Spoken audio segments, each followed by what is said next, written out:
everyone, it's me Jen once again, and of course I have another foundation review, and I'm really excited about this one. If you actually missed my other foundation reviews, please look in the info box below and I have all the links there for you. And today I am so happy to do this foundation review because it is the new Chanel Perfection Lumiere, and let me just tell you, it is perfection in a bottle. Alright, so as you guys know, Pro Lumiere, which is a foundation that is really popular among the foundation from Chanel, it is actually being discontinued, and then this is actually not taking its place, but actually a new foundation as on its own. It's nothing like the Pro Lumiere. It's completely the opposite. Pro Lumiere was more dewy, and this one is actually more matte. And even though there is the matte Lumiere by Chanel, this is actually a little bit more different. So that's why I wanted to do the review, to actually show you guys if it's actually something that you would actually like. Alright, so let's talk about the finish. Again, it's matte finish. Even though it's a matte finish, it doesn't give you a complete matte powdered look. It actually gives you a matte look that actually gives you a little bit more life, a little bit more glow from within. I know a lot of foundation ads say you will light from within, or it's going to make you look like you're lit up from within, blah blah. But this actually does it. It actually gives you that glow underneath your skin that actually makes your skin look healthy yet still matte, so it doesn't give you that oily look. For my personal experience from all of the foundation that I tried from Chanel, I never really liked any of them to 100%. They are high quality, they are great, because the technology that Chanel has in creating new formulation for foundations are really always changing and really great. I find that it wasn't for me. And one thing that Chanel's foundation has is always SPF. I know it's so that consumers can find that, hey, I don't have to buy sunscreen, I already have it in my foundation, but I find that because it has SPF, it causes that white cast. And just like this one, there is an SPF of 10 and it does cause that white cast. So I would not recommend this for those who wants to use this foundation to take photos, because you're going to get that unevenness compared to your skin on your face and your skin on your body. So that's something that I always find a little bit disappointing in foundation from Chanel. But as a finish overall, it's a beautiful finish. It actually does just feel like, I don't know, like it doesn't feel like foundation. After you have it on, it feels really great. It's not tacky, it doesn't feel like anything. But the best part of it is that even though it's matte, it doesn't give you that powdered look. I know a lot of matte foundation causes people that have a lot of peach fuzz to accentuate it.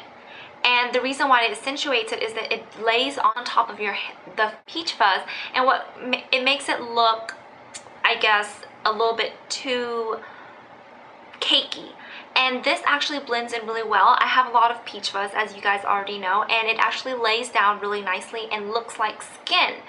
And with this foundation, I find that when I put it on, it makes me feel like I'm buffing away my imperfections. It's like magic. You put it over your skin and it just looks like beautiful skin that you would want to have if you didn't want to wear any makeup, basically. I love this one because it does give you that beautiful natural look, and it doesn't give you that flat matte look. It's a rounded matte look. As longevity goes, I find that with this foundation, it lasts a pretty long time. Compared to my Holy Grail Lancome Tint Idol Ultra, I don't think it lasts up to 16 hours like the Lancome one, but it does last a really nice time. The coverage to me feels light to medium, even though when you put it on, it reminds me a lot of the Makeup Forever HD, because it doesn't have so much liquid. It's a little bit more difficult to blend. But don't get me wrong, that doesn't make it that much harder. It's just the fact that because it's a little bit harder to blend, you would have to spend a little bit more time to blend it out.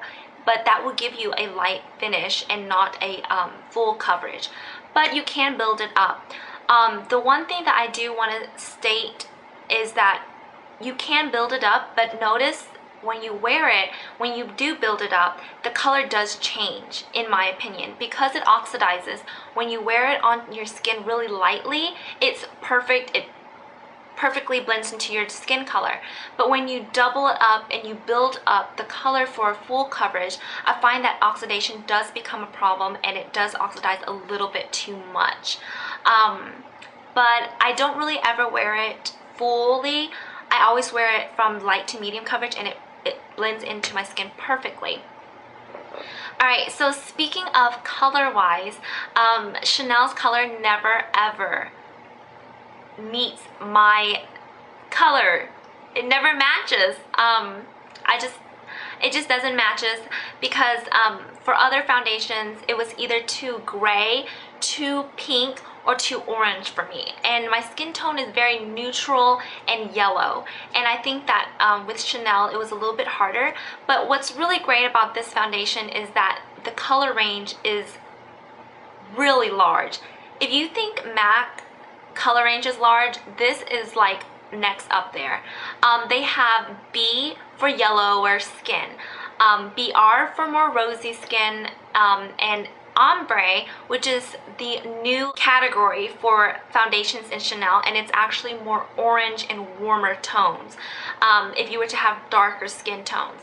When I first saw that, I was so excited because I'm like, oh, okay, they have warmer skin tones, so maybe it's more yellow. So I went for the lightest ombre, and I look like an Oompa Loompa. Like, it looks so orange on me. But then I noticed on the Cell Associates, she had it on, and she's I think she was Hispanic, and her other Cell Associate was actually Indian, and it looks beautiful on them. It gave them a beautiful glow, but on me it just made me look like an Oompa Loompa. So I want to state and stress to you guys that B is for more neutral and yellow, and then BR is for rosy and more pinkish undertones, and then ombre is actually for more warm skin tones. So the lightest for the warm skin tones is not going to meet for anyone that has yellow skin because it has a lot of orange. It's more warm. But I think the color range is really great. Something that Chanel actually listened to the consumers this time and came out with more color selection rather than always just having a really small range of colors. And B40 fits me perfectly, and I'm an NC30 to NC35, and I think it's a really great foundation. I think if it wasn't for the SPF and if it wasn't for the oxidation, this would be my holy grail because of the quality. It doesn't break me out, it doesn't clog my pores even though it has SPF. I've been using it for 2 weeks. I find that my skin looks great when I wear it. I can wear it every day without being afraid that it's too much for my skin because I can wear it lightly.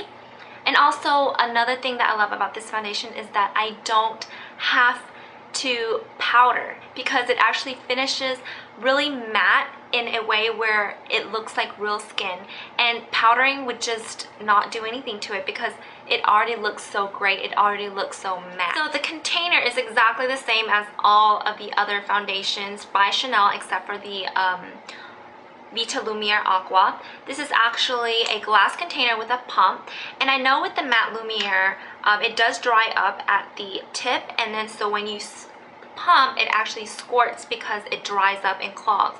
But this one I've had it for 2.5 weeks and I've been using it every day and I haven't seen anything, so hopefully, crossing my fingers, it won't have that same reaction after a while.